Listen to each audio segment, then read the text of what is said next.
Merci beaucoup, Monsieur le Président de notre séance.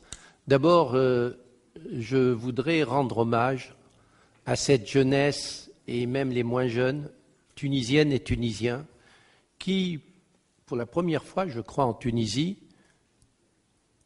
prennent le pari de proposer, d'évaluer une politique ou des politiques de gouvernement tout en restant en Tunisie. Nous ne sommes pas habitués à cela. On n'évaluait pas. Qui dit évaluation dit peut-être louange, mais il dit critique. Et mesdames, vous êtes là. Moi, je trouve ça merveilleux. C'est une tradition nécessaire. C'est une tradition que plusieurs leaders n'ont pas comprise, mais que les militaires ont compris. Quand on a voulu détruire les capacités militaires de Saddam Hussein, qu'est-ce qu'on a commencé à bombarder? Pas les rampes de fusées. On a bombardé des sites de command and control, les sites où les ordres étaient donnés et où on recevait le feedback en disant l'ordre a été exécuté à 20%, 30% ou 90%. C'est ça qui a anéanti la capacité de gérer. Une nation doit être gérée.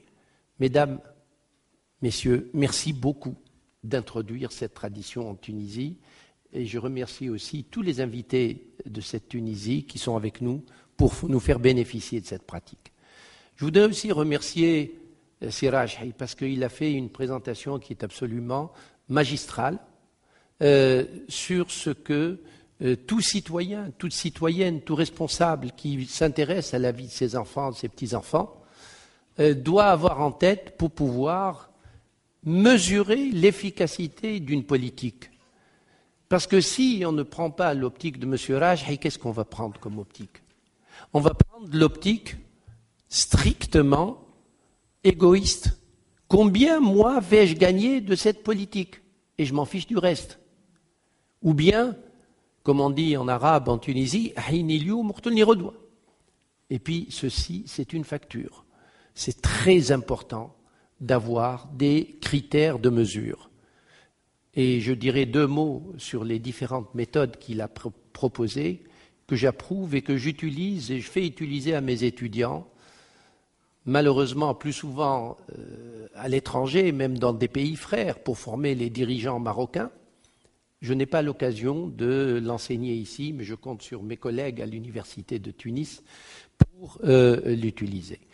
Écoutez, quand le Sénat américain s'attaquer à la discussion de politique économique de l'exécutif, il y avait souvent des querelles entre les deux grands partis, qui sont le parti démocrate et le parti républicain. Il y a eu une tentative de créer un petit parti au milieu avec Ross Perot qui n'a pas survécu. Et traditionnellement, les démocrates défendaient des politiques qui prenaient en compte les employés, les fonctionnaires, le capital humain, l'emploi, alors que les républicains défendaient des politiques qui préféraient regarder d'abord les profits, la création de profits avant même leur répartition, etc. Il y avait toujours ces conflits, je dirais presque idéologiques au sein d'une même nation. Jusqu'au jour où un député non américain à l'origine, il a immigré d'un pays scandinave, qui s'appelle M. Okun, O-K-U-N, est arrivé au Sénat américain, il leur a dit arrêtons de nous bagarrer. En fin de compte, qu'est-ce qui nous relie avant d'arriver à ce qui nous sépare? Ce qui nous relie, c'est que nous devons savoir quelle est la richesse potentielle que l'économie et la société américaine sont capables de créer si tout le monde travaillait et si toutes les machines fonctionnaient. Et c'est des dollars, ça se mesure. Ça s'appelle le produit intérieur brut potentiel et je vous remercie de l'avoir rappelé. Et c'est ainsi que le Sénat américain commençait à discuter les budgets, les mesures que proposait le pouvoir exécutif, c'est-à-dire le gouvernement, la Maison-Blanche, en fonction de ces critères-là, même si les caractères partisans apparaissaient plus tard. J'aurais tellement voulu voir dans notre assemblée, peut-être dans les assemblées à venir, c'était la toute première, se créer un noyau qui réfléchit d'abord globalement à la Tunisie. Qu'est-ce qui nous relie? C'est le mot qui a causé la révolution tunisienne. Ce mot-là, c'est la dignité. Traduisons-le. En termes politiques, la dignité... Merci. Ah, merci. Justement, merci. La dignité en termes politiques, et il n'y a pas de retour possible là-dessus, c'est la démocratie. Donc la poursuite de la construction démocratique, quelles que soient les difficultés que l'on peut rencontrer et quels que soient les dangers que l'on peut rencontrer. Et Madame la vice-présidente de l'Assemblée sait que nous avons perdu un député tué de 14 balles, pas seulement pour ce qu'il représentait, Allah yarhamou, Mohamed Brahmi, mais parce que c'était une tentative d'arrêter cette marche démocratique. Il aurait pu être n'importe lequel d'entre nous, Dieu vous en préserve, mais nous ne serions pas arrêtés. On continue. Donc cette construction démocratique nous relie et elle se poursuivra. Mais en Tunisie aussi, nous avons la chance d'avoir un sentiment de solidarité qui fait que, quand la situation devient intenable, qu'est-ce qu'on fait? Eh bien, on s'assoit autour d'une table, on dit il faut qu'on sorte avec une solution. C'est la recherche du consensus. Donc il y a deux légitimités qui se sont créées en Tunisie et plusieurs pays s'intéressent à cela. Comment avez-vous fait pour éviter ce qui s'est passé en Égypte? Eh bien, c'est simple. La légitimité de la démocratie existe et doit continuer, quelles que soient les choses que certains sites Internet écrivent contre les membres du gouvernement ou contre les députés. Nous sommes traités de la même façon, ne vous en faites pas. Ce n'est pas là pour nous arrêter. La légitimité de la démocratie doit continuer, mais la légitimité de la recherche du consensus doit se faire. C'est ce qu'a fait Okun aux États-Unis il y a 35 ans. C'est ce que nous voudrions voir apparaître en Tunisie aujourd'hui. Sur le plan politique, le dialogue national a réussi grâce à l'adhésion de tous les partis, surtout les partis au gouvernement, qui ont eu le courage d'adhérer à ce dialogue. On ne le dit pas suffisamment, mais les partis d'opposition qui ont mis de l'eau dans leur Coca-Cola, si je puis dire, pour arriver à un vote de la Constitution à 200 députés sur 216. 200 députés. Donc cette recherche du consensus a donné ses fruits. La Tunisie est là. En termes de politique économique, nous nous trouvons aussi sur ce plan-là.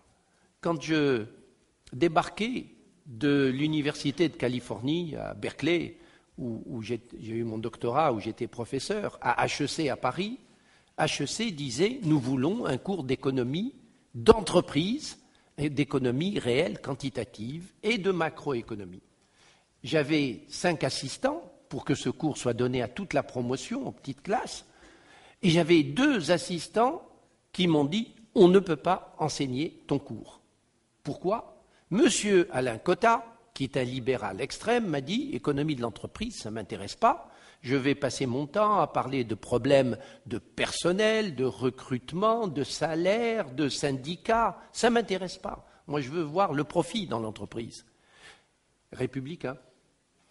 Et M. Dominique Strauss-Kahn, qui était mon assistant, me disait « Je ne peux pas enseigner ton cours parce que l'entreprise, c'est là où on exploite l'ouvrier, c'est là où l'exploitation se fait, c'est là, etc.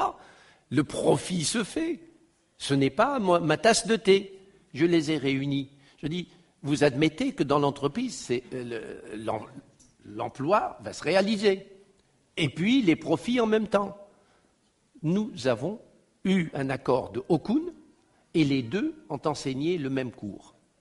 Nous devons, en Tunisie aujourd'hui, nous attaquer aux problèmes économiques et sociaux de cette manière. Et je demande, et nous demandons, nous sommes plusieurs, j'espère que nous serons très nombreux à demander aujourd'hui en Tunisie, que, après la réussite du dialogue national politique, on puisse engager un dialogue national économique et social.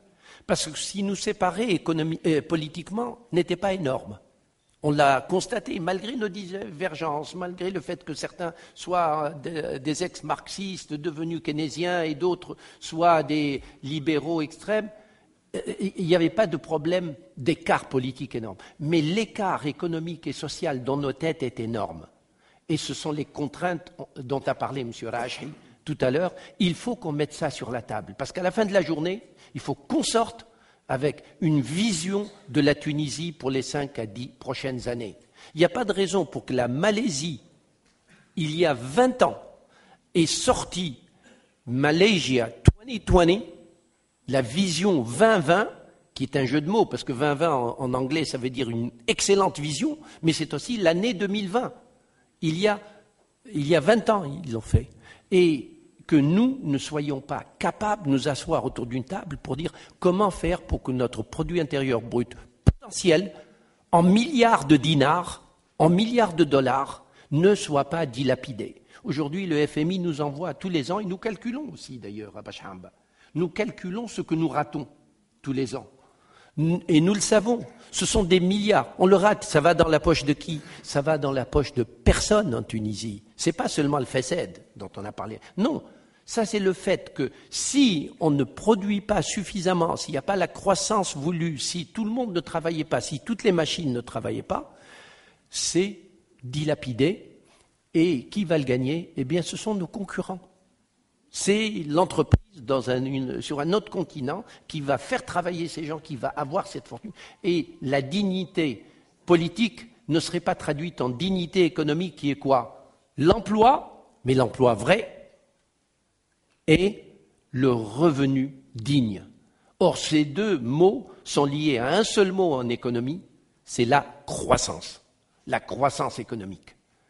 Nous avons commencé la première année après la Révolution par une baisse tout à fait attendue, classique, une régression de la croissance de 1,8%, je crois, c'est ça?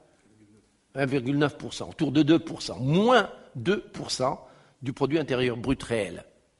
Mais ça, les familles le connaissent.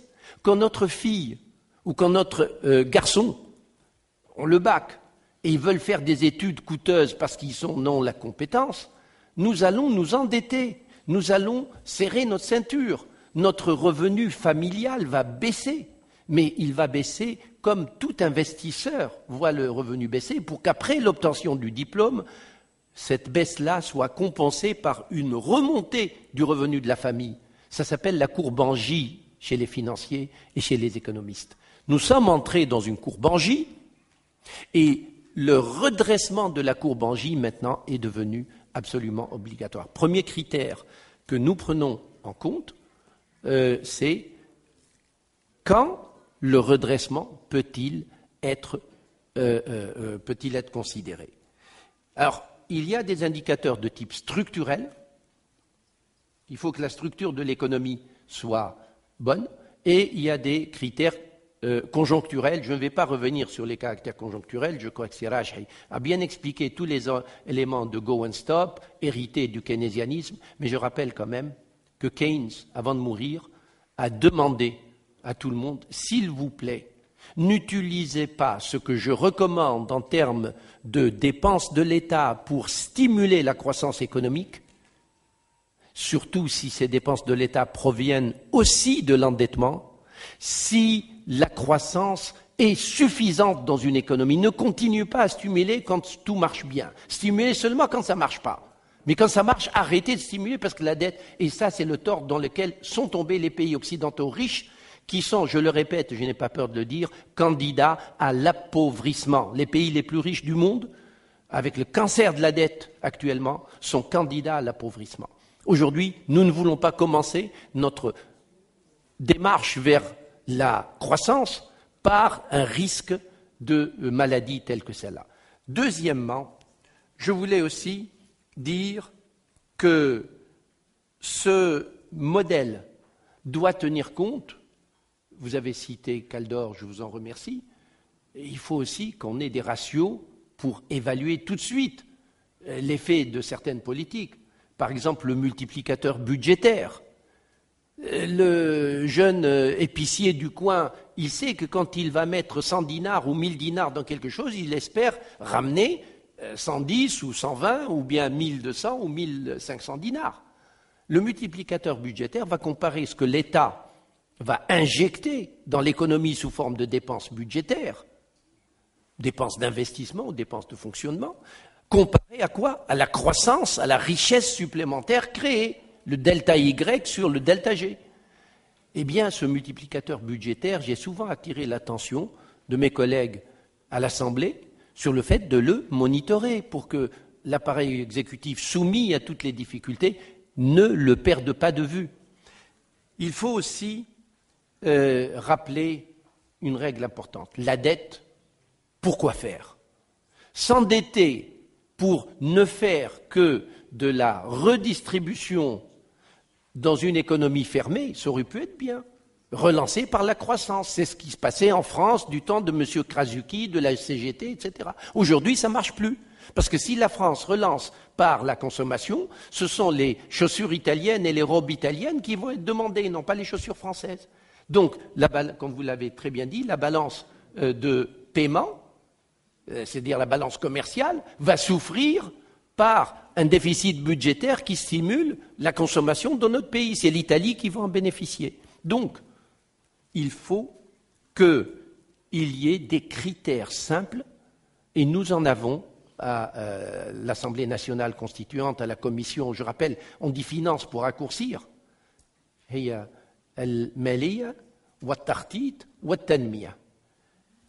Tanmiya, j'ai assez parlé de cela, il faut créer de la croissance pour pouvoir la redistribuer sous forme d'emploi et sous forme de revenus.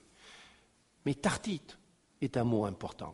Nous devons avoir une vision à 5 ans. Nous devons l'avoir. J'étais dans le cabinet de M. Mansour Malla quand le président Bourguiba m'a chargé, il y a très longtemps, il y a des dames jeunes ici, je ne veux pas les effrayer pour dire en quelle année, mais quand le président Bourguiba m'a chargé de créer la première banque participative en Tunisie. Si vous me dites que c'était une banque islamique, je vous dis merci beaucoup. Mais moi, je ne prétends pas l'avoir été parce que j'ai le comité Sharia qui a témoigné pendant 11 ans sur mes rapports annuels, pendant 11 ans, qu'elle s'est comportée de manière conforme aux préceptes islamiques. Eh bien, quand il y a eu ces décisions, j'étais au cabinet du ministre du Plan et des Finances, on était ministère du Plan, des Finances, des Relations internationales et non, l'intérieur pas encore, et du développement économique. Donc, on prenait le plan, on discutait beaucoup le plan, parce que ça, c'est la vision. On donnait au ministre la possibilité de s'engager, parce que c'était un engagement pluriannuel, et puis on découpait ce plan en 5 tranches, excusez-moi, je prends un exemple de cuisine, et chacune des tranches était un budget qui était cohérent avec le budget suivant et le budget précédent. Je regrette qu'en Tunisie, on ait abandonné, appelez-le comme vous voulez, plan, vision multiannuelle, plan stratégique, mais nous ne l'avons pas. Ce n'est pas normal. Et je conclus en disant, nous avons besoin, aujourd'hui en Tunisie, de recréer un consensus, même imparfait, même pas à 100%, on n'a jamais de consensus à 100%, même pas avec son propre époux, sa propre épouse. Bon, certaines me diront, vous parlez pour vous, d'accord, mais le consensus à 100% n'existe pas. Recherchons un consensus via un dialogue national, tunisien, franc, en mettant sur la table ce que nous pouvons faire, mais il y a une chose que nous ne sommes pas en droit de faire, c'est de perdre des opportunités de croissance qui sont des milliards de dinars qui auraient pu être mis à la disposition des Tunisiennes et des Tunisiens et que nous n'avons pas pris les décisions nécessaires pour les réaliser et les garder et les distribuer de la manière la plus équitable pour ces Tunisiens. C'est ce qui sera débattu pendant les prochains mois et les prochaines années en Tunisie et j'espère avoir vos critiques et vos recommandations. Je vous remercie.